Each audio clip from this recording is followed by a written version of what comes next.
Picture this: 300,000 years ago, a figure steps out of the darkness toward your campfire. There's no name tag, no phone call ahead, no elder to vouch for this stranger. Just a shadow, a flickering fire, and seconds to decide. Get it wrong, and you could lose everything you own, or your life. This exact decision repeated itself billions of times across 300,000 years, and it built something remarkable inside the human brain, a trust detection system so fast, you don't even notice it running. Today, trust comes with scaffolding built around it. A stranger's name alone can unlock a background check in seconds. For almost all of human history, none of that existed. There was no writing to record a person's reputation. There was no police to call if a stranger betrayed you. Your brain was the only background check you were ever going to get. And it had to work instantly, in low light, with a spear in your hand. For over 95% of that time, we lived in tiny bands, groups of maybe 20 to 150 people total. Everyone you knew, you had known your entire life. A total stranger was rare,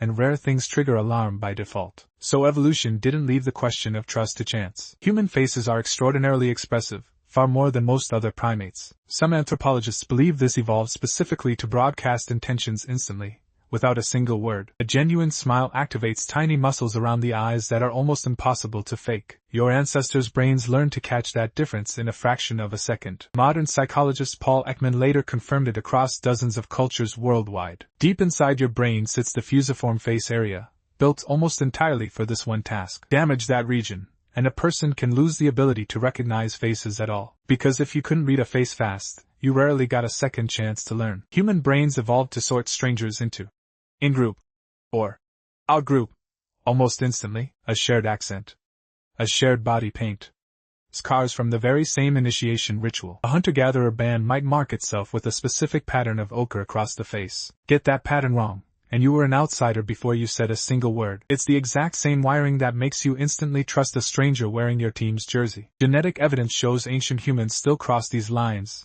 interbreeding with Neanderthals and Denisovans. This us versus them reflex, though ancient, could also turn dangerous when misapplied. This sorting instinct still happens below conscious thought, in a fraction of a second. Recognition alone wasn't enough, though. Trust had to be tested. Anthropologists studying the Jews/Hoansi people of the Kalahari Desert documented a system called hxaro. Hxaro was a long-distance exchange, an ostrich shell necklace, a spear, a piece of hide. The object itself barely mattered. What mattered was the obligation the gift created. A gift, in the ancient world, was a promise written on nothing but memory. Trust wasn't only read on faces.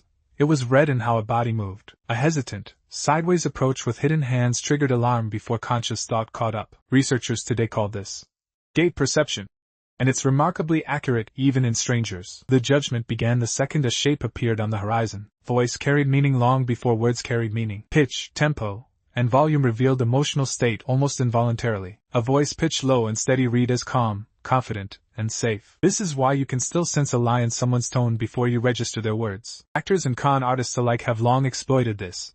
A warm tone can mask a cold intention. Even smell played a quiet role most people never consciously notice. Some researchers believe this is one reason certain people just smell wrong to us, for no clear reason. When soft signals weren't enough, ancient groups built harder tests. Shared ritual could separate a genuine member from an imposter instantly. A shared origin story, recited word for word, was nearly impossible for an outsider to fake. Others relied on dialect. A single mispronounced word could unmask an outsider instantly. The ancient story of shibboleth describes exactly this, a word used to expose enemies. According to the account, the sound alone was enough, because outsiders physically couldn't say it right. Trust, in the ancient world, could genuinely come down to a single mispronounced sound. Archaeological sites across the ancient world preserve evidence of violence between neighboring groups. At Jebel Sahaba in Sudan, skeletons over 13,000 years old show signs of organized killing. At Talheim in Germany, an entire Neolithic community was found in a mass grave. A misplaced trust could cost a group its food stores, its territory,